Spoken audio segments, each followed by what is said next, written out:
There's nothing per se Middle Eastern about fossil fuels. There is oil in the North Sea. It's just the reason why we associate oil almost exclusively with the Middle East is that we're boycotting the sources that we have here. Yeah. In my car, I have a button where I can turn off the dashboard at night to reduce the light. It doesn't change the speed I'm going at. And removing one of the fiscal statements, a bit like that. Somebody would say, well, but you guys, you've been in charge. You've had your way for since 1979.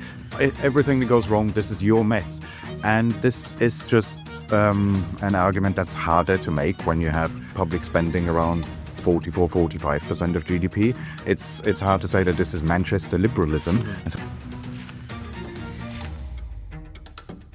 Hello and welcome to the Institute of Economic Affairs podcast. I'm Callum Price, delighted to be joined as always by Kristian Niemietz, our Editorial Director, and our Director General, Lord Frost. Today and this week, it's been another busy one. Plenty going on in the world, not all of it economic news, but lots of it with economic repercussions, which we will get into, not least the spring statement, which was far more boring than we would all hope, and changing attitudes in Britain. Before we get into it, remember to subscribe to us wherever you get your podcasts, on YouTube and also on Substack to get all of our stuff straight to your inbox. That's at insider.iea.org.uk. Now, on that Substack, David, this week, before the spring statement, you wrote a piece that basically set out 10 asks of the government for the spring statement. How many of those asks came in? I haven't actually done a sort of checkbox, but I'm pretty confident the answer is zero. Yeah. Unfortunately. I mean, it was quite a boring spring statement, but with Rachel Reeves, I think boring is good when it's the best we get. When one considers how much damage she's done to the economy with all the previous statements, I think, at least nothing is an improvement. Of course, a huge amount needs to be done, and we set this out in the Substack in I think pretty familiar terms. Tax and spend needs to come down. Do something about the triple lock, net zero, employment costs in the labour market, planning, infrastructure, NHS reform, etc. All those things obviously can't be done at once, and many of them are major projects that are going to take some years to change. But you could, if you wished, set out a different direction of travel. Of course, she doesn't wish, and therefore none of this has happened. Mm-hmm. Kristian, what do you make of the Chancellor's made quite a deliberate play to make this spring statement quite boring, and that to only be one big fiscal event a year, which in many ways is probably a good thing because stability is indeed helpful when you're looking to be a country in which businesses are willing to invest and do activity. If things are nice and predictable and don't move around too much, that's probably a good thing. So are the benefits of that outweighing the negatives of not fixing the things that need to be fixed? Well, when it comes to fiscal statements, I guess boring is good, yes. So, and during the years when the fiscal situation was better, we didn't do much around fiscal events. I remember we would have a short press release, maybe half a page, and that was it. The more recent ones, we did have, in one case, a whole event around it. Certainly the podcast would be about it. And it's just a bigger deal. It's a bigger story because it matters more. When you have the deficit higher, the tax burden higher, public spending higher, you can't then, even as a think tanker, say, well, we will ignore all that and we will talk about Hayekian economics in the abstract. Not when the country is falling apart around us. We have to be a bit more topical and hands-on, even if that's not what we want to be. In this particular case, well, I didn't watch the statement because several people, well, you included, told me don't bother. There's nothing in there. Not because things have improved, but rather just because there haven't been any new announcements and there's just no news really. What I did look at was the OBR's report around it, where I didn't read the whole thing, but bits of it. And what did stand out to me, what I did notice was, well, even though it's not that the forecasts have been updated massively, but there was a passage on where they talked about potential risks in the years ahead, and where they did quite clearly say, further tax changes, tax increases specifically, could be bad news because of their incentive effects and distortions. And also on the welfare side, that further increases in economic inactivity among the working age population, that could be bad news.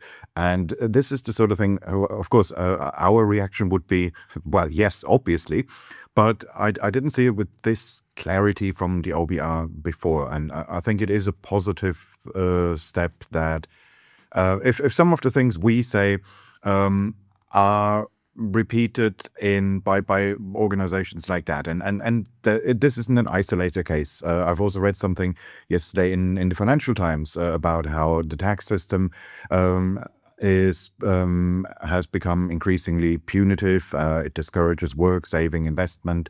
And this is something where I think just a few years ago, they would have been more reluctant to put it like that, because there was just a perception, oh, well, this is Laffer curve economics. We don't do this anymore. This is a bit lowbrow. This is a bit mini budget. And I think it's a good thing that so I've long had this. I've long said that there is never going to be a classical liberal majority. It's never going to be the case that the majority of the population will be committed classical liberals, unfortunately. But there is just a significant chunk of the population who select their economic opinions or political opinions more broadly on what is considered the sensible, the respectable opinion, the grown-up opinion. And that is mediated through publications like the Financial Times and organizations, I guess, like the OBR. And if they sound a little bit more like us, that's a good thing. We need to win over the sensibles and respectables. Yeah, I agree. I must say, skim reading, I admit, the OBR report and looking mostly at the charts and graphs, I do think it has given a bit more room to our worldview. And I think that must be, a product of reality to some extent. And we can see what's going on. I think it's probably also a bit of a product of the various kickings the OBR has, probably against its expectations rather, taken over the last year. Obviously, it doesn't have a head at the moment. It has a chair, I think, but not an executive head. And it has had a degree of criticism that it probably didn't expect. And they do need to accommodate this if they're going to be taken seriously. And I think we are seeing some of that. This question of does two fiscal statements or one really matter, I'm kind of skeptical about that, I must admit. The bond markets, the international commentators, all of these people can perfectly well tell what's going on in the British economy through the normal releases and their own observations. They don't need the OBR to tell them. It really kind of confirms it.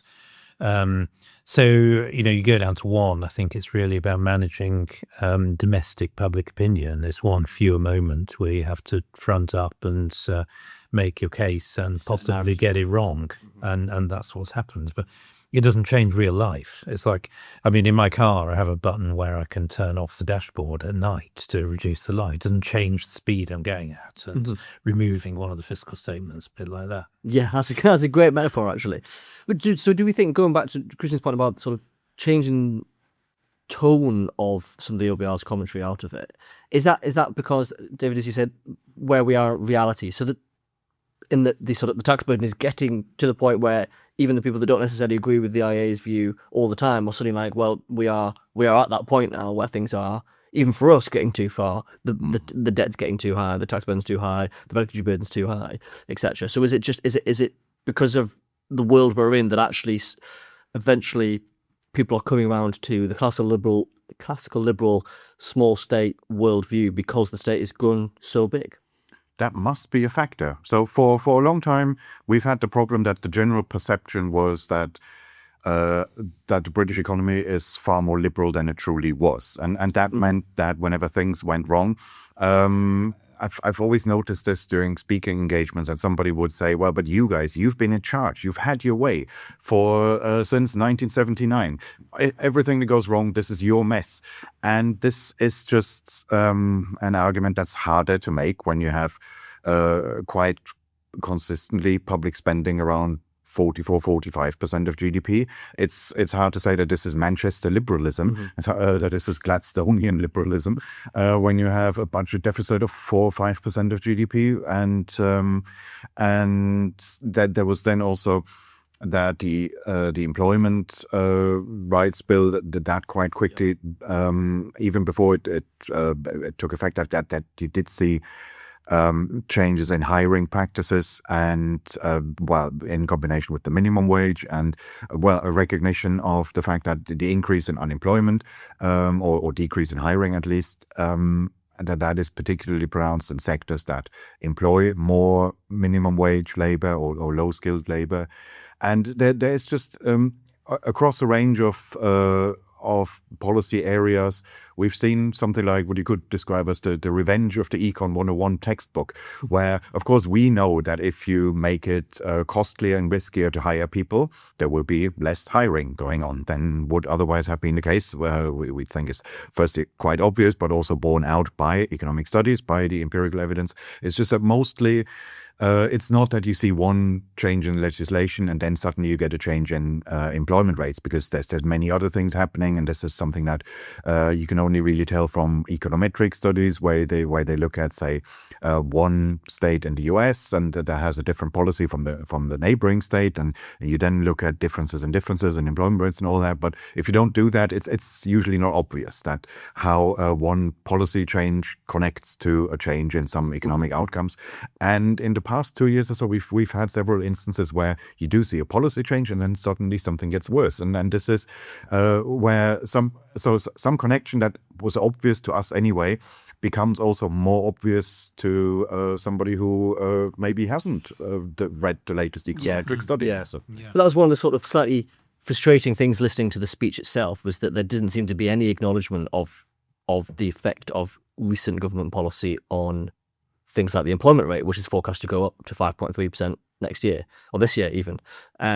There's no, although there's lots of briefings about them potentially slowing down the rate of the minimum wage increase for younger people because of the effect on youth unemployment. But still, there's lots of, it was the guys before us, political statements obviously, and global headwinds, which we'll get onto, but there's still very little recognition from the government, and all governments are guilty of this, of this is happening, this is the sort of price that we're paying for the world's strongest employment rights regime. Yeah, they can't acknowledge it because their worldview and guiding philosophy doesn't allow them to acknowledge it. If they accepted there was a connection, then they would have to rethink everything they're doing, and people don't like admitting that, so they choose to ignore it, and I think that's what we're seeing. I was very struck, I think this week, in seeing a poll which showed that the increase in unemployment has extremely high salience amongst voters. Very many people were aware of the jump in unemployment, much more than I thought. Right. And that suggests that this jobs effect, maybe particularly at the sort of lower paid end and the starter jobs where people see their kids can't kind of get in on things. So this is actually having some effect on perceptions. The other thing, maybe just to mention about the statement and the OBR report, is that it highlights the fact that the tax burden has jumped again, only slightly, but it's still gone up. It is still the highest. It is still the highest level of taxation ever, I think, in this country. And it's not going down. And I wonder whether there's the assumption that many people might have had that this was a sort of cyclical thing after the pandemic and it might sort of drift down a bit, is now clearly wrong. This is a permanent jump of 3 or 4% post-pandemic, and there is no plan to get it down. The government's quite happy with that. Therefore, it's going to take a determined effort to change it. That's exactly right. Just to go back to your unemployment point briefly, because I just to completely agree with you, basically. But you can see when you speak to any young person these days, you speak to sort of the young guys here who are looking to go and get full-time jobs after spending some time with us, and they're banging their head against a brick wall because the jobs market is just ridiculous for young people, and they've spent however much money and time at university, and they cannot get on that job ladder. So they feel it more than anybody, and then also, but you're right, parents feel it, other people that they speak to feel it, and the blame begins to fall at the feet of the incumbent government again, whoever it is. So maybe this will be alongside the tax burden, because again, when they do get a job, the tax burden combined with their student loan repayments, etc., is absurdly high. So it's these things that really, in terms of molding public opinion, I think are getting to a point where people are looking for alternatives, which is maybe also along similar lines as to what we're talking about with the OBR, coming around to something needs to change, and quite radically. And we await here with all of the right ideas when people are willing to do that. Moving on, I mean, one of the sort of slightly ridiculous things about the spring statement and all the forecasts were they were basically out of date immediately because of events over the weekend in the Middle East. David, this is obviously very speculative because we don't know, but what do we think will be the things that we should be worrying about in terms of the repercussions on the British economy of events in the Middle East? I mean, there are, I guess, two phenomena one can anticipate from this. One is that there's going to be some sort of spike in energy prices. That's clear. Oil and gas, particularly how long this lasts for, and who it affects, and who can effectively mitigate against it. Obviously, that depends from country to country. It depends on events. Nobody really knows. In the end, economies do adjust to these kind of things, but it can take time and it can be quite painful. I guess we're probably not in 73 or 79 kind of shock territory. It doesn't look like that, but it could be significant, and obviously the economy doesn't need that at the moment. I think the other thing you tend to see when there is a geopolitical crisis is a sort of flight to quality, and countries that look a bit vulnerable for wider reasons suddenly look even more vulnerable, even if nothing has changed objectively in reality. Of course, there always used to be a sort of flight to the US, and I guess despite their difficulties and involvement, there still will be some sort of flight back to the US.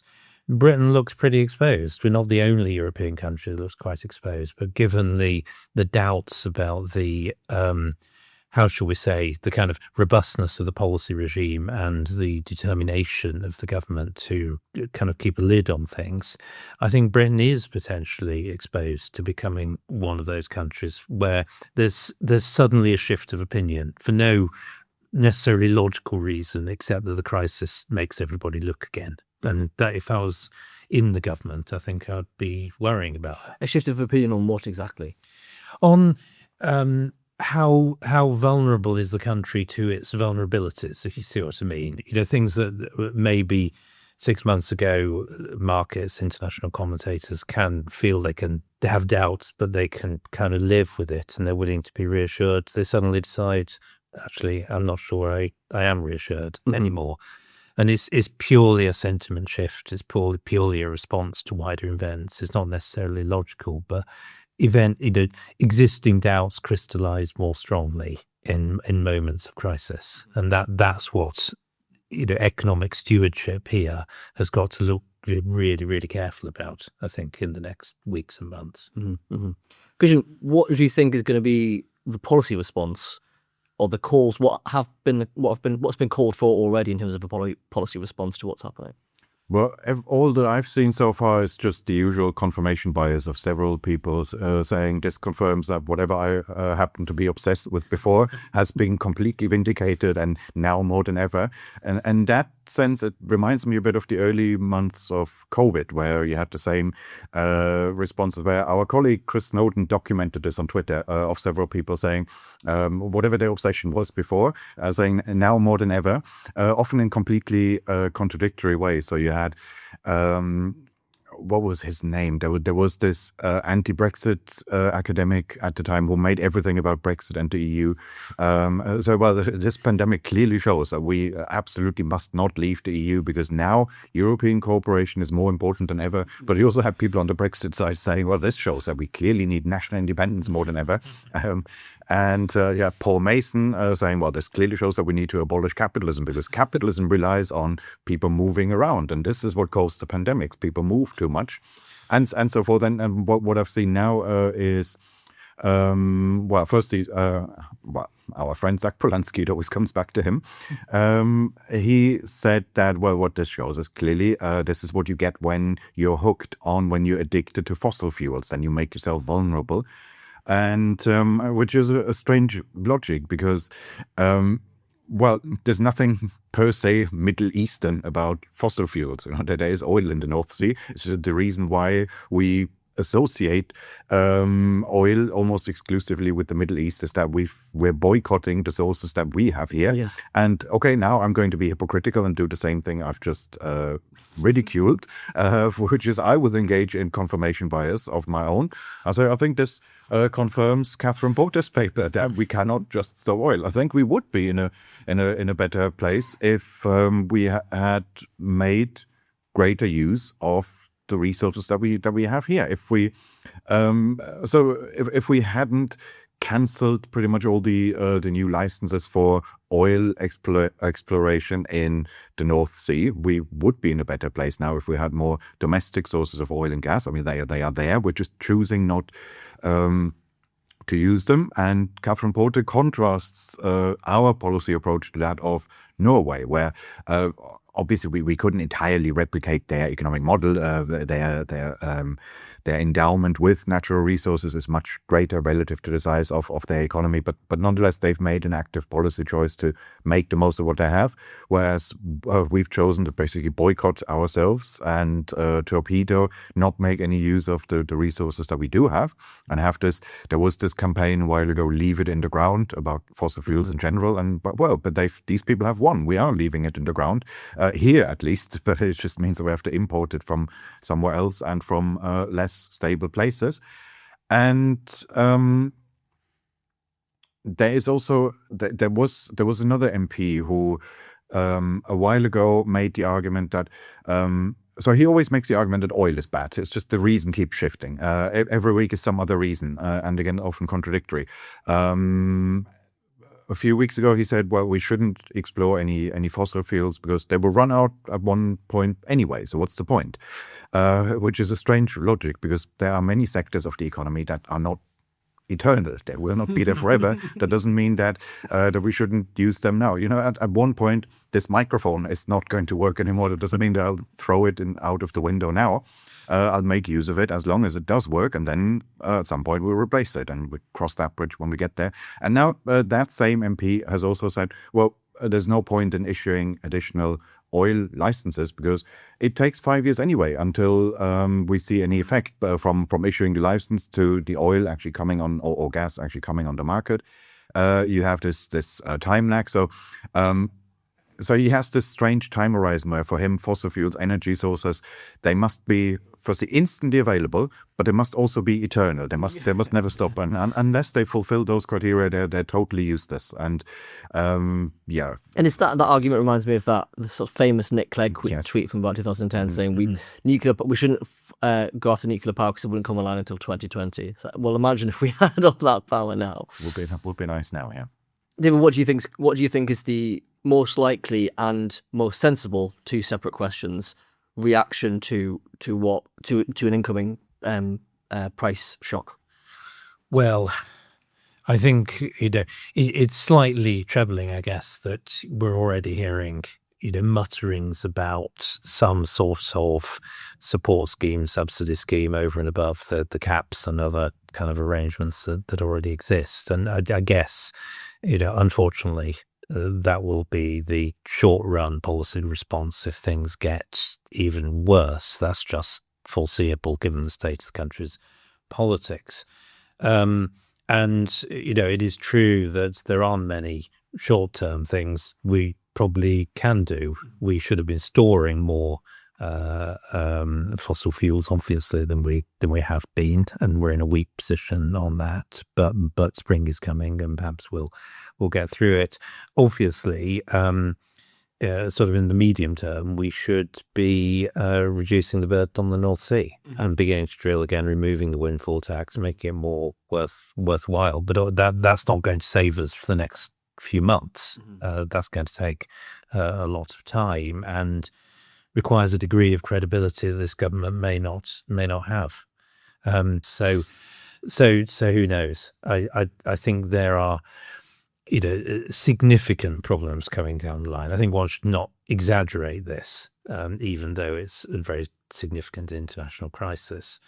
I guess the other thing I would say is, you really shouldn't alienate your friends and allies. Where do we get a lot of our imported fossil fuels from? We get a lot of it from Qatar, and we get a lot of it from the United States, and we've kind of annoyed both of those significantly for, in one case connected to the crisis, and another partly connected to the crisis. And it's best not to do that. I think the people who can help you, try and stay friends with them if you can. Mm-hmm.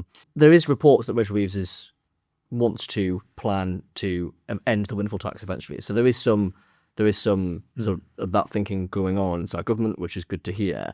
And also, what about things like the fuel duty increase, which is the thing they always kick down the road, but always gets priced into budgets? Do you think that's going to come down the road finally this year, or do you think they would be right to find the money down the back of the sofa somewhere? It would be I'd find it surprising if they deliberately increase the price of petrol through taxation, I must say, this year. You never know with this government because their levels of political judgment seem quite weak, but I'd be surprised if they did that. That's another it's another, as you say, theoretically extra costs. In reality, it's kind of priced in. No one knows what happens. Kristian, what's the hierarchy and ideal of how you should respond to a sort of price shock like this? Presumably, it's about removing as many policy costs as possible and letting the price mechanism do its work, right? How does that work on an international stage? Yeah, I guess the tax changes, that will be what you can do in the short term, and in the medium to longer term, I would have a completely technology neutral energy system. I don't want to single out a particular technology and say this is the way to go or that is the way to go. I've mentioned oil exploration favorably, but that's simply because this is where the restrictions are highest. There is, of course, with the windfall taxes and with refusing to issue licenses, I get that out of the way, but it could well be that some other technology turns out to be better. The Hayekian approach would really be to say we don't know how to generate the best possible energy mix and have a completely technology neutral, technology open approach to this. It could be nuclear in the mix. It could be even renewables, and if they can pay their way and work on a commercial basis, then why not? And just stop boycotting the possibilities that we have, and then see what happens. I agree with that, obviously. I would say also, though, that it's reasonable to have a national security bias, at least in the way you approach these things, that while the world looks quite unstable, that you might, sort of other things being equal, want to rely a bit more on domestic supplies where you've got them than you would on the outside world. So I would say that ought to be just a kind of bias, not necessarily a kind of driving factor in it. But it seems to me obviously sensible that where we've got our own stocks, we should be using them, and obviously we should be looking at fracking again. That's the obvious thing that nobody wants to talk about, and it's not a short-run solution. We don't even know whether it is a real medium-term solution until we experiment, but it certainly could be. And to just say we're not going there seems foolish to me in current circumstances. To move on to our last topic before we wrap up, a slightly different one. Kristian, you pointed out this week some changing attitudes in Britain towards the NHS in particular, but also some slightly more depressing attitudes more broadly. What have you what is it? What have you pulled out? Yeah, so there was this survey, can't remember where they just asked around the world about the state of what makes you proud of your country. What's the the state of the extent and the sources of national pride. And in Europe, there was an interesting north-south divide quite clearly, where you have Northern Europeans, so north of the Alps, people are much more likely to say they're proud of particular political institutions that are seen as well-functioning and of some variables connected to economic success, prosperity, broadly defined. Whereas Southern Europeans are much more likely to mention lifestyle related factors. They talk about their cuisine and wine culture and things like that. And now I don't want to get into which of these approaches are better, and these are obviously also things that you can't really change. That's just national culture being what it is. But what it does mean is that if you define, say, your sense of national pride predominantly in the Northern European way, where they're saying, well, I'm proud of the fact that this is a well-run country, we do things well, stuff works here. If you define your sense of national identity in that way, well, then you have a problem if things don't work well. And this is what we see in the British data, that there's so much negativity. If you really define your sense of patriotism in the sense of stuff works here, we do things well, what do you do if they don't anymore? So if you had, and this isn't hypothetical, that's literally what happened in Italy, that they had, since the Eurozone crisis, almost no economic growth. And so it's not that their economic situation is any better than here, or that their political situation looks better. It's just that they define their sense of national identity in a very different way. And so therefore there you don't see any downturn in the sense of patriotism, how satisfied people are with their country in general. But you do see it here, and that's generally, I guess, bad news. Yeah, just to pull the quote out, people in the UK are proud of the kind and honest British people, about 25%, but they just as frequently mention things that they are not proud of, up to 29%. Some negative responses refer to specific issues like Brexit was a bad idea, while others simply say there is not much to feel proud of at the moment. Mm-hmm. There are few countries where people mention things they are not proud of as frequently as the British. That's just entirely depressing, isn't it? I mean, it is a bit depressing, though. Of course, we are quite a self-deprecating country, so I don't know what the baseline aim off is. One might have to aim off a bit for that. But I'm not disagreeing with it. We all kind of feel when you're talking to people that everybody is a bit down about the state of the country at the moment. So I'm not really surprised. And it's certainly true that, I think historically people would have pointed to the art of governance in Britain as one of our kind of major contributions to civilization, if you like, in the last century and a half, that, we made democracy work well. There was all, we'd not had the kind of extremism that other parts of Europe had over the last 100 years. We had a culture of free speech. We felt free debate was important. All these kind of things were a little bit part of, when I was growing up, that's what I kind of remember as what people thought of as special about Britain. And obviously a lot of those things have kind of begun to disappear in recent years. And so it's not surprising that people feel a bit down about it, despite the economy. I wonder, it's just a reflection, really, and I don't think the data's there to prove the answer, but I wonder if you'd asked people about England, Scotland, or whatever, you'd have had a slightly different answer. That if you said, what are you proud about England, you might have got people talking about the landscape or the cathedrals or Shakespeare or something like that. And I do think part of the reason is that, British is a bit more of a political, less emotional identity than some of the others. And that's also something that's a bit unusual.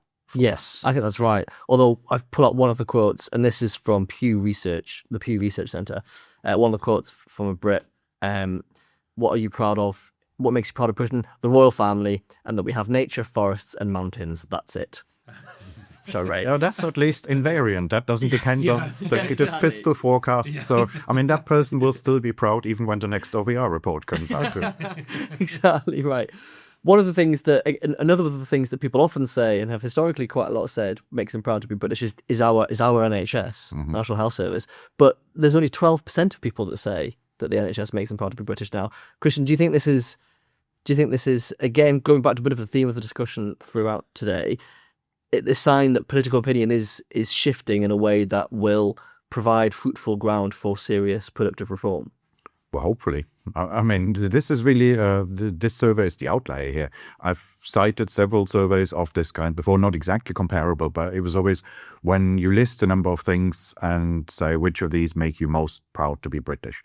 And there was one a couple of years ago where it was a good mix of things, where you had some of the things you mentioned, so cultural contributions, political, historical ones, a good mix of factors, but annoyingly always the NHS number one, where I always thought, well, almost everything else in this list makes perfect sense. These are things that people are rightfully proud of, and I can totally see why. But with the NHS, why?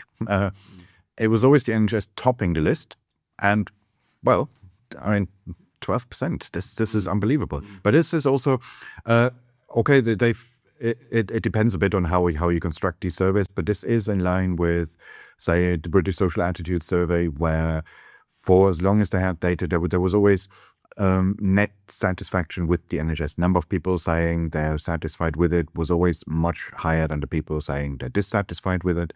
And there was a time, particularly in the early stages of the pandemic, or not even just the early stage, I think pretty much throughout, there was a similar international survey where people were asked which institutions in your country do you think have performed well during this pandemic, and it was the approval for the NHS. It was almost North Korean levels. It was close to unanimity, where almost everyone was saying the NHS was fantastic. No other country had anything like that. Where okay, it's obviously a bit harder when you don't have a single institution that represents the health service as a whole, when you just have lots of different hospital chains and health insurers and so forth. But nonetheless, if you ask, say, healthcare providers, something like that, to make it a bit more abstract. So whatever the equivalent would be, nobody else said they've performed terrifically well and they're the envy of the world. And it was really, the NHS was always the outlier. That was the thing that people singled out. And, well, and on the BSA, it's declined massively, and I think 2 or 3 years in a row. So it's no longer just a fluke, an outlier. And this is just a response to, well, there's firstly the waiting time situation. You have more people than ever on the waiting list, and it's come down very marginally from the peak, which was just after the pandemic, but so slowly that if it continues at this speed, it's going to take until the end of this century or so to bring the lists down in a meaningful way. And it's also no longer possible to just say, oh, well, it just needs more money, because there, again, it could be the case that perceptions catch up with reality. The budget has massively increased. We are I think we're definitely the global top 10 when it comes to healthcare spending as a proportion of the economy, possibly the top 5 now, not far outside of it now. And for a while, people nonetheless kept saying it's underfunded, it's underfunded, it's underfunded. It just, the figures just would not cut through, but maybe over time they do. Yeah. What do we think more broadly? Do we think that if we solve the growth problem, which we're all obsessed with here at the IEA, if we solve that, then that will basically, the downstream effects will be that people do feel more pride in Britain, or is there a bigger, less economic purpose for all of this? David, what do you think? Gosh, I mean, I do think that growth, subliminally feeds into a lot of other things over time, maybe not directly, and kind of, the specific causal link is a bit blurred, but nevertheless, I don't think we would feel so down about all of our social problems if people feel better off generally. Obviously, lack of growth feeds into things like not having a ship you can send to the Gulf at the right moment because we can't maintain proper defence forces and so on. So I think there is a sort of broader psychological benefit from being in a successful, visibly prosperous country, and it may be a bit nebulous, but I feel it's still there. So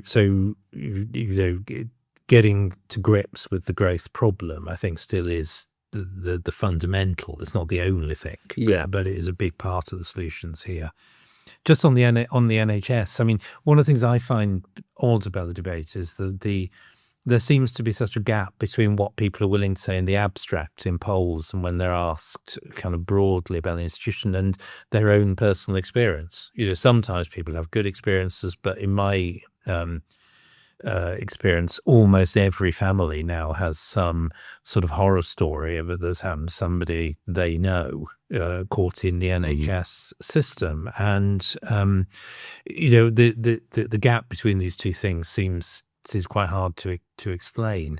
I don't know whether we're allowed to talk about our competitors on this podcast, but of course the Prosperity Institute put out a poll last month, which I suppose gave some evidence for the belief that things are changing, that 60% of people now saw reform over funding as the most important thing. Our 60% said they would go private themselves, which is voting for the feet with your feet is the observed behavior is also important here.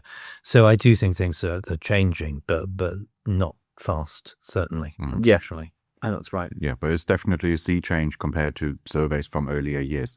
And going back for a moment to the growth issue and how that might feed into those growth theory survey data. Yeah, I don't want to project my own policy preferences into other people's responses, but we know from similar surveys from earlier years that sometimes people use surveys of this kind to express more general frustrations. So you can't always take the results at face value. You could say logically the GDP figures shouldn't affect whether you're proud of your country or not. Logically, it shouldn't. But we know that in previous surveys, it is sometimes the case when there's just a bad mood, a bad vibe in the country, people use any kind of survey to express frustration.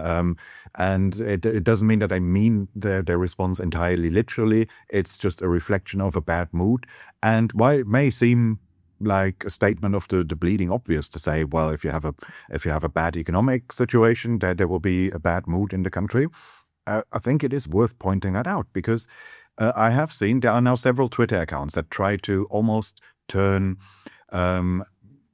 Europe's bad economic performance compared to the United States into a virtue. You have accounts dedicated to, so they would post some lovely pictures of a cafe in Paris and a tapas bar in Spain, and then some horrible looking high street in America where it's all just McDonald's and KFC. And it was well, okay, yes, we don't have their GDP per capita, but we're superior in terms of lifestyles and vibes, and when you see the pictures, obviously the European ones look more appealing. And okay, I'd say firstly this is completely the wrong way to think about it, because even if France and Spain sorted out their labor market problems entirely, France could still have its cafes and Spain could still have its tapas bars. It's not that they would be forced to eat at McDonald's, KFC, if their, say, employment figures, macroeconomic figures looked a bit more American. But it also shows that in principle you could imagine a society where people just don't care about economic prosperity. I don't think such a society exists, but you could imagine it, where people have reached a level where they're just basically comfortable. They're saying this is fine, this is all I need. I don't care about further prosperity. It's just that this is definitely not that country. And that's why when the economic situation is bad, the mood is bad. And that's why we see so many distributional conflicts in politics.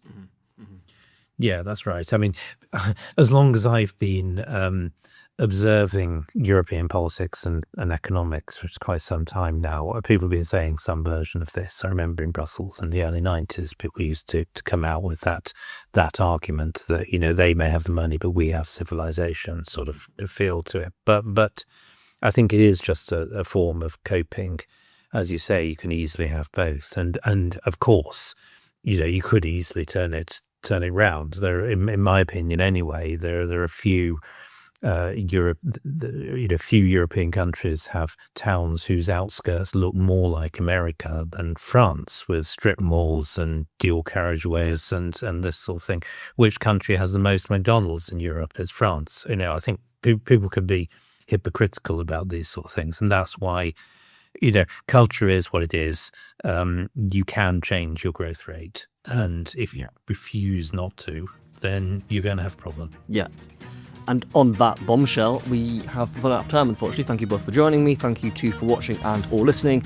Remember to subscribe to us on Substack to get all of our stuff straight to your inbox at insider.iea.org.uk. Thanks for coming, and we will see you next time.